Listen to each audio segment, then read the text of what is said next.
No vídeo de hoje, um breve relato de um herói da fé, Henrique Martin, uma luz inteiramente gasta a Deus. Ele foi um dos 20 homens extraordinários que incendiaram o mundo. Seja bem-vindo ao Diário Pentecostal Historiando, análise histórica e crítica sobre o movimento pentecostal brasileiro. Se inscreva no canal e siga nossas redes sociais. O povo que não conhece a sua história está condenado a repeti-la. Ajoelhado na praia da Índia, Henrique Martin derramava a alma perante o mestre e orava. Amado Senhor, eu também andava no país longínquo, minha vida ardia no pecado. Desejaste que eu me tornasse não mais um tição para espalhar a destruição, mas uma tocha brilhando por ti. Zacarias 3:2. Eis-me aqui nas trevas mais densas, selvagens e opressivas do paganismo. Agora, Senhor, quero arder até me consumir inteiramente por ti. O intenso ardor daquele dia sempre motivou a vida desse moço. Disse que possuiu o nome mais heróico que adorna a história da Igreja da Inglaterra desde os tempos da Rainha Elizabeth. Contudo, até entre os seus patrícios, ele não é bem conhecido. Seu pai era de físico franzino e após o seu falecimento, os 4 filhos, inclusive Henrique, não tardaram a contrair a mesma enfermidade, a tuberculose. Com a morte do pai, Henrique perdeu seu intenso gosto pela matemática e passou a se interessar grandemente pela leitura da Bíblia. Diplomou-se com mais honras do que todos da sua classe. O Espírito Santo, porém, falou à sua alma: busca as grandes coisas para ti, não as busques. Acerca dos seus estudos, testificou: alcancei o ponto mais alto que desejara, mas fiquei desapontado ao ver como tinha agarrado apenas uma sombra.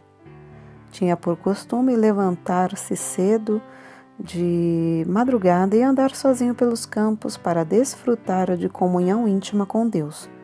O resultado foi que abandonou para sempre o plano de ser advogado, um alvo que até então perseguia, porque não podia consentir em ser pobre pelo amor de Cristo. Ao ouvir um sermão sobre o estado perdido dos pagãos, resolveu dar a sua vida como missionário. Ao conhecer a vida abnegada do missionário Guilherme Carey e sua grande obra na Índia, sentiu-se dirigido a trabalhar no mesmo país.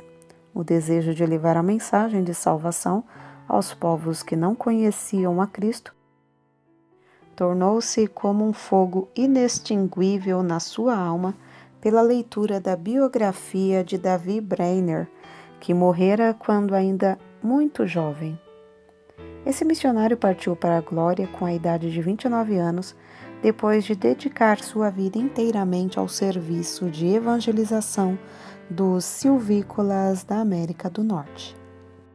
Henrique Martin reconhecia que, como haviam sido poucos os anos na obra de Davi Brainerd, assim também seria com ele. Então se acendeu nele a mesma paixão de gastar-se inteiramente por Cristo no breve espaço de tempo que lhe restava. Seus sermões não consentiam em palavras de sabedoria humana, mas sempre se dirigia ao povo como um moribundo pregando aos moribundos. Havia um grande embaraço para Henrique Martin. A mãe de sua noiva, Lydia Grenfell, não consentiria que se casassem caso ele insistisse em levá-la para o estrangeiro. Henrique amava Lídia e o seu maior desejo terrestre era estabelecer um lar e trabalhar junto com ela na seara do Senhor. Acerca disso, ele escreveu no seu diário: continuei 1 hora a mais em oração, lutando contra o que me ligava. Cada vez que estava perto de ganhar a vitória, o coração voltava para seu ídolo. Finalmente deitei-me sentindo grande mágoa. Então lembrou-se de Davi Brainerd, o qual negava a si mesmo todos os confortos da civilização, andava grandes distâncias sozinho na floresta, passava dias com fome e depois de assim se esforçar por 5 anos, voltou para falecer tuberculoso nos braços da sua noiva Jerusa, filha de Jonatas Edward. Por fim, Henrique Martin também ganhou a vitória, obedecendo à chamada para sacrificar-se em prol da salvação dos perdidos. Ao embarcar para a Índia em 1805, escreveu: "Se eu viver ou morrer, que Cristo seja magnificado pela colheita de multidões para ele." A bordo do navio, ao afastar-se da sua pátria, Henrique Martin chorou como uma criança.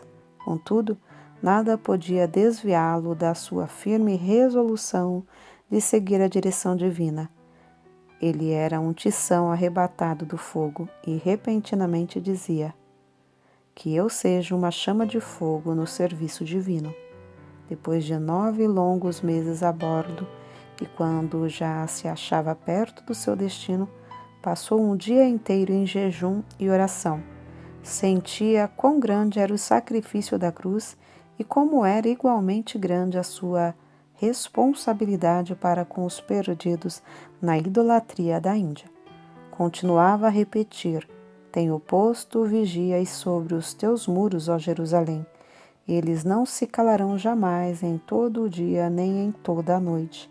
Não descanseis vós os que fazeis lembrar a Jeová, e não lhe deis a ele descanso, até que estabeleça e até que ponha a Jerusalém por objeto de louvor na terra." Isaías 62:6. A chegada de Henrique Martin à Índia, no mês de abril de 1806, foi também em resposta à oração de outros. A necessidade era tão grande nesse país que os poucos obreiros concordaram em se reunir em Calcutá de 8 em 8 dias para pedir a Deus que enviasse um homem cheio do Espírito Santo e poder à Índia. Martim, logo ao desembarcar, foi recebido alegremente por eles como resposta às orações. É difícil imaginar o horror das trevas em que vivia esse povo entre o qual Martim se achava. Um dia, perto do lugar onde se hospedara, ouviu uma música e viu a fumaça de uma das piras fúnebres de que ouvira falar antes de sair da Inglaterra. As chamas já começavam a subir do lugar onde uma viúva se achava sentada ao lado do cadáver de seu marido morto. Martim, indignado, esforçou-se, mas não pôde conseguir salvar a pobre vítima. Em outra ocasião, foi atraído pelo ruído de um símbolo a um lugar onde o povo fazia culto aos demônios. As pessoas ali reunidas se prostravam perante o ídolo, obra das suas próprias mãos, a quem adoravam e temiam. Martim sentia a si mesmo na vizinhança do inferno. Cercado de tais cenas, ele se aplicava mais e mais, sem se cansar, dia após dia, a aprender a língua. Não desanimava com a falta de fruto da sua pregação, reconhecendo ser de maior importância traduzir as Escrituras e colocá-las nas mãos do povo. Com esse alvo, perseverava cuidadosamente no trabalho da tradução, aperfeiçoando a obra pouco a pouco e parando de vez em quando para pedir o auxílio a Deus. Extraído de um dos seus sermões, conservados no Museu Britânico, o trecho abaixo denota como a sua alma ardia no firme propósito de dar Bíblia ao povo. Pensai na situação triste do moribundo que apenas conhece bastante da eternidade para temer a morte, mas não conhece bastante do Salvador para olhar o futuro com esperança. Não pode pedir uma Bíblia para saber algo sobre o que se firmar, nem pode pedir à esposa ou ao filho que lhe leiam um capítulo para o confortar. A Bíblia, é um tesouro que eles nunca possuíram. Vós que tendes um coração para sentir a miséria do próximo, vós que sabeis como a agonia de espírito é mais que qualquer sofrimento do corpo, vós que sabeis que vem o dia em que tendes de morrer, ó, dai-lhes aquilo que lhes será um conforto na hora de morte. Para suprir os povos da Índia e da Pérsia com a Bíblia em suas próprias línguas, Martim aplicou-se à obra de tradução das Escrituras de dia e de noite, até mesmo quando descansava e quando em viagem. Não diminuía a sua marcha quando o termômetro registrava um intenso calor de 70 graus, nem quando sofria da febre intermitente, nem com o avanço da peste branca que ardia no seu peito. Como Davi Brainerd, cuja biografia sempre serviu para inspirá-lo, Henrique Martin passou dias inteiros em intercessão e comunhão com o amado, seu querido Jesus. Parece, escreveu ele, que posso orar para sempre sem nunca cansar. Quão doce é andar com Jesus e morrer por ele. Para ele, a oração não era uma formalidade, mas o meio certo de quebrantar os endurecidos e vencer os adversários. 6 anos e meio depois de ter desembarcado na Índia, enquanto empreendia a longa viagem, faleceu com a idade de 31 anos. Separado dos irmãos do resto da família, com a noiva esperando-o na Inglaterra e cercado de perseguidores, foi enterrado em um lugar desconhecido. Em grande o ânimo, a perseverança, o amor, a dedicação com que trabalhava na seara do Senhor. O zelo ardeu até ele se consumir nesse curto espaço de 6 anos e meio. É-nos impossível apreciar quão grande foi a sua obra feita em tão poucos anos. Além de pregar, conseguiu traduzir porções das Sagradas Escrituras para as línguas de 1/4 de todos os habitantes do mundo.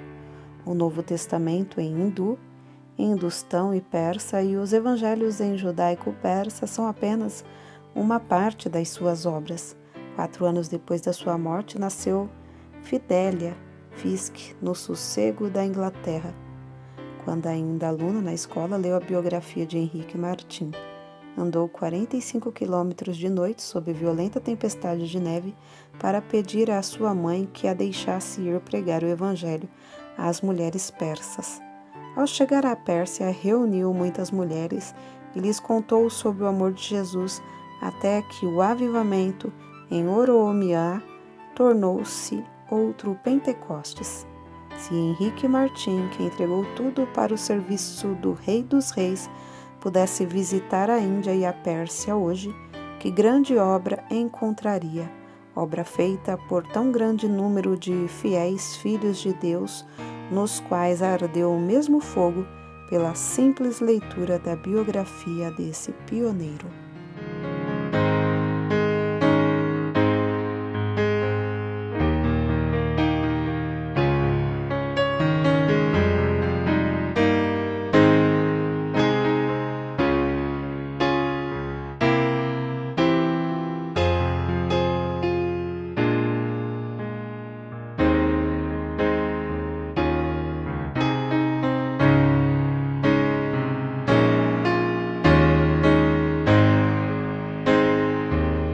Porque nada podemos contra a verdade, senão pela verdade. Segunda carta aos Coríntios 13:8.